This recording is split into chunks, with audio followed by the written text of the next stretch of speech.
इस वीडियो में हम लोग पर्वत प्रदेश में पावस कविता का तीसरा अनुच्छेद या थर्ड पैराग्राफ पढ़ेंगे, जो इस प्रकार है।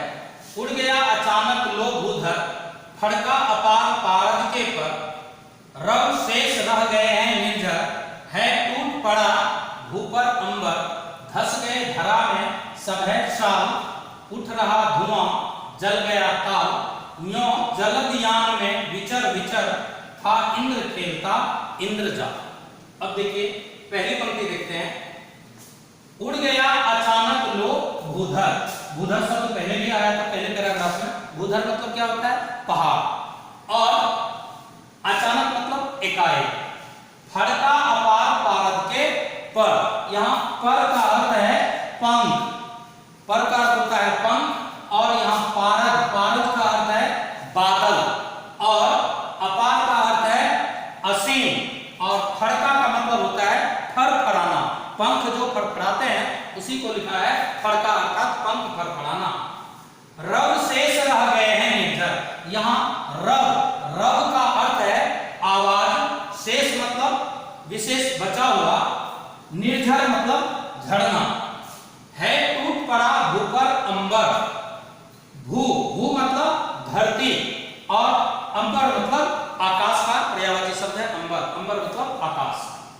अब इस पैराग्राफ का हम भावार्थ देखते हैं कि कवि कह रहे हैं लो उड़ गया अचानक भूधर। यहां कवि बादलों की जादूगरी के कुछ चित्र खींचे। यहां पर बादलों का केवल इस पैराग्राफ में कि बादल यहां किस प्रकार जादूगरी दिखाई है, उस जादूगरी को कवि ने चित्रात्मक भाषा में प्रयुक्त किया है। उड़ गया अचानक लो भूधर, फड़का अपार पारद के पर, पारद के पर, यहां बादल के पंख, फड़का फड़फड़ाया, मानो बादल ने अपने अपार फड़का, बादल ने अपने पंख को बहुत ज्यादा फड़फड़ाया, जिसके कारण अचानक एकाएक भूधर उड़ गया, अर्थात पहाड़ विलीन हो गया। अर्थात बादल मानो अपना चिड़ियों के जैसा अपना पंख फड़फड़ाते हुए पहाड़ को इस प्रकार ढक लिया कि पहाड़ उड़ गया, अर्थात पहाड़ विलीन हो गया, ऐसा मालूम पड़ रहा था। रव शेष रह गए हैं निर्झर, निर्झर मतलब झरना। अब झरनों की भी केवल आवाज ही शेष रह गई है, झरनों की आवाज ही शेष अर्थात बच गई है। क्यों? क्यों? बादल जो पहाड़ को ढक लिए, जिसके कारण झरने भी दिखाई नहीं पड़ रहे हैं, अब केवल झरने की केवल झरझर आवाज ही सुनाई पड़ रही है। टूट पड़ा भूपर अंबर, ऐसा मालूम पड़ता है उस दृश्य को देखने से कि भूपर, भूपर मतलब धरती पर जब कभी नीचे देख रहे थे तो धरती भी दिखाई नहीं पड़ रही थी। कारण क्या था? भूपर अंबर टूट पड़ा हो, ऐसा मालूम पड़ रहा था, आकाश ही टूट करके जमीन पर गिर गया हो। अर्थात इतने काले घने बादल पहाड़ और धरती को ढक लिए कि ना आकाश दिखाई पड़ता था, ना पहाड़ दिखाई पड़ता था, और ना ही धरती ही दिखाई पड़ रही थी। इसलिए कवि ने यहाँ वर्णन किया है कि मानो आकाश ही टूट करके जमीन पर गिर पड़ा हो, ऐसा मालूम कर रहा था। अर्थात आकाश और धरती बादल के कारण एक ही जैसे धुआं धुआं दिखाई पड़ रहे थे। अब इसका हम लोग शिल्प सौंदर्य देखते हैं कि इसमें जो शिल्प में है कि उड़ गया अचानक लो भूधर, फड़का अपार पारद के पर, रव शेष रह गए हैं निर्झर, टूट पड़ा भूपर अंबर। यहां पर कवि ने संभावना किया है कि मानो कि भूपर अर्थात धरती पर आकाश ही टूट करके गिर गया हो, तो जहां पर संभावना किया जाता है वहां पर उत्प्रेक्षा अलंकार होता है।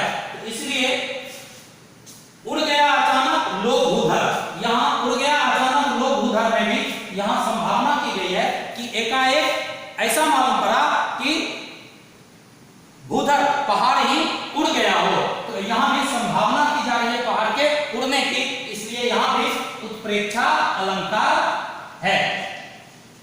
और साथ ही साथ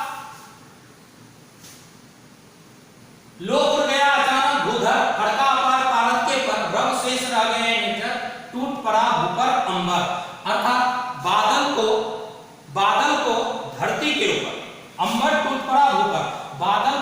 धरती के ऊपर आक्रमण करते हुए, ढकते हुए, मनुष्य जैसा व्यवहार करते हुए दिखाया गया है। तो यहाँ भी बादल का मानवीकरण हुआ है, इसलिए पूरे पैराग्राफ में मानवीकरण अलंकार है।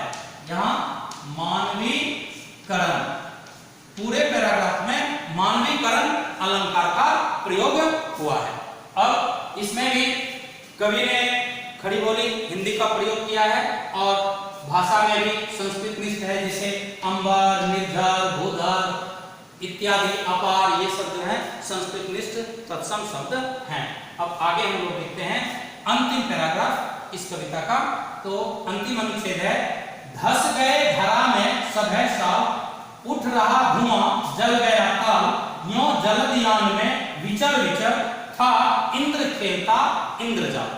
अब यहाँ देखिए कवि कह रहे हैं कि धस गए धरा में सब है साल। धरा मतलब धरती, सब है मतलब भययुक्त, डर से, और साल एक प्रकार का पेड़ है जो बहुत मोटा और लंबा होता है, जिसकी लकड़ी बहुत मजबूत होती है और उसके पत्ते से भोजपत्र बनाया जाता था। पहले लोग जो भोज खाते थे तो भोजपत्र भी बनाया जाता था, वो है साल का पेड़। साल की लकड़ी बहुत कीमती और बहुत ही मजबूत होती है, यदि पानी ना लगे तो लोहे से कम नहीं होती है। तो उसी साल पेड़ का वर्णन किया जा रहा है कि उस पहाड़ के ऊपर, जिस पहाड़ी क्षेत्र का वर्णन है, उस पर बड़े बड़े मोटे मोटे साल के पेड़ थे। कवि उसी साल के पेड़ का वर्णन करते हुए कह रहे हैं कि धस गए धरा में सब है साल, उठ रहा धुआं जल गया ताल। उठ रहा धुआं जल गया ताल, यहाँ ताल का अर्थ है तालाब, पोखर। यहाँ कवि कह रहे हैं कि उठ रहा धुआं जल गया ताल। उस पहाड़ के नीचे जो तालाब था, वो तालाब का पानी वाष्प बन करके ऊपर उठ रहा था, बादल बन करके ऊपर उठ रहा था। तो ऐसा मालूम पड़ रहा था कि वो तालाब जल रहा हो और उससे वाष्प के रूप में धुआं उठ रहा हो, और साथ ही साथ उस बादल के कारण धस गए धरा में सब है साल। साल का जो ऊंचा ऊंचा बड़ा बड़ा पेड़ था, वो डर से धरती में धस गया। तात्पर्य है इतने काले और घने बादल उस पेड़ों को भी ढक लिए कि ऐसा मालूम पड़ रहा था कि पेड़ बादलों के डर से धरती में धस गया हो। यहाँ भी साल के पेड़ों का कवि ने सुंदर ढंग से मानवीकरण किया है कि साल के पेड़ जो है वो डर से धरती के अंदर धस गए हैं। वह यह है कि काले घने बादल इतने ढक लिए कि अब पहाड़ के ऊपर में साल के पेड़ भी दिखाई नहीं पड़ रहे थे, और पहाड़ के जो तलहटी में ताल अर्थात तालाब बना हुआ था, उसके भी पानी वाष्प बन करके, बादल बन करके ऊपर उठ रहे थे, जिसका दृश्य का वर्णन करते हुए कवि कहते हैं कि ऐसा मालूम पड़ रहा था कि तालाब जल रहा हो और उसका पानी धुआं बनकर वाष्प रूप में ऊपर उठ रहा हो।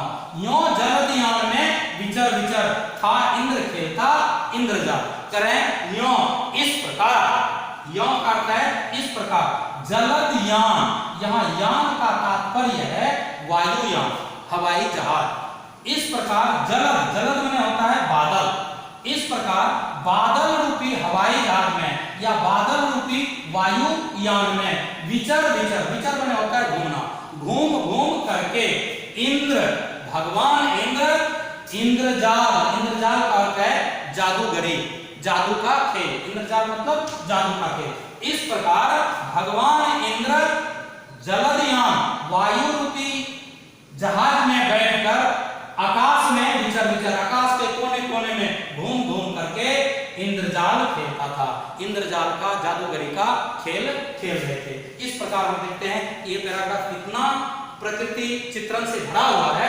पुनः एक बार देखिए कि धस गए धरा में सब है साल, बादल इतना ज्यादा घेर लिया कि बड़े बड़े ऊंचे ऊंचे साल के पेड़ भी डर से धरती में धस गए हों। उठ रहा धुआं जल गया ताल, और तालाब का जो पानी है वो वाष्प बन करके, भाप बन करके इस प्रकार ऊपर उड़ रहा है कि ऐसा मालूम पड़ रहा है कि तालाब जल रहा है और तालाब से वाष्प के रूप में धुआं ऊपर उठ रहा है। यों इस प्रकार इंद्र अर्थात भगवान इंद्र जलदयान में विचर विचर अर्थात बादल रूपी वायुयान में घूम घूम करके इंद्रजाल खेलता था, अर्थात जादूगरी का खेल दिखा रहे थे। अब इसका शिल्प सौंदर्य देखते हैं। जैसे यहाँ है जलदयान, जलदयान में क्या है कि बादल रूपी हवाई जहाज, यहाँ बादल के ऊपर हवाई जहाज के रूप का आरोप किया गया है, इसलिए यहाँ पर रूपक अलंकार है। और साथ ही साथ विचर, विचर एक ही शब्द का दो बार प्रयोग है, इसलिए यहाँ पर पुनरुक्ति अलंकार है।